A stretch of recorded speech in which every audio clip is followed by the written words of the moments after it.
அன்னைக்கு ஈசாக்கிட்ட சொன்னார், உன் தகப்பனாய் ஆபிரகாம் நிமித்தம் உன்னை நான் ஆசீர்வதிப்பேன். இன்னைக்கு நம்மளை பார்த்து கர்த்தர் அதே வார்த்தையை சொல்லுவார். உன் தகப்பனாய் ஆபிரகாம், ஏன்னா நாமும் ஆபிரகாமுக்கு பிள்ளைகளா இருக்கிறோம்.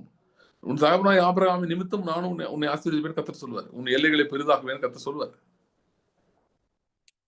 நான் யோசித்து பார்த்துட்டு இருந்தேன். இஸ்ரேல் ஜனங்கள்கிட்ட, இஸ்ரேல் ஜனங்கள் இல்ல, ஆபிரகாம்கிட்ட ஆண்டவர் சொல்றாரு, இந்த கானான் தேசத்தை உனக்கும் உன் சந்ததிக்கும் நித்திய சுதந்திரமாக நான் கொடுத்துட்டேன்றாரு. என்றென்றைக்கும் மிக சுதந்திரமா கொடுத்துட்டேன்றாரு. ஓகே, யார்கிட்ட சொல்றாரு? ஆபிரகாம்கிட்டே அவன் சந்ததிட்டே சொல்றாரு.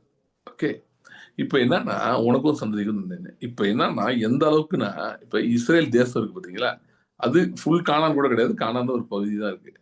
இன்னைக்கு அந்த இஸ்ரேல் தேசமே யாருக்கு சொந்தம்?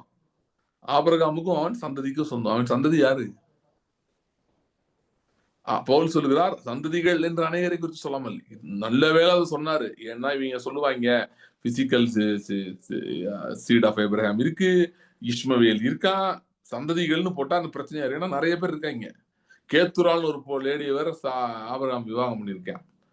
ஆதியாகமம் 25 வருது. இவங்க எல்லாம் ஆபிரகாம் பிள்ளைகள் வந்துருவாங்க இல்ல, ஸ்பெசிபிக்கா சொல்றாரு, இல்ல சந்ததிகள் என்று அநேகரை குறித்து சொல்லாமல் சந்ததி என்று ஒருவனை குறித்து சொல்லியிருக்கிறார். அந்த சந்ததி கிறிஸ்துவே.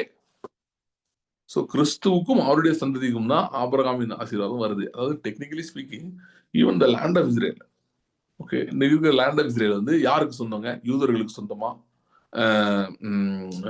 முஸ்லிம்ஸுக்கு சொந்தமா, யாருக்கு சொந்தம் அப்படிலாம் கேட்டா யாருக்கும் கிடையாது. ஆபிரகாமின் சந்ததிக்கு தான் சொந்தம். சோ அந்த அளவுக்கு ஆபிரகாமின் ஆசீர்வாதம் நம்ம மேல் கிரியை செய்கிறது, நமக்கு இருக்கிறது, நமக்கு ஆதரவாக இருக்கிறது.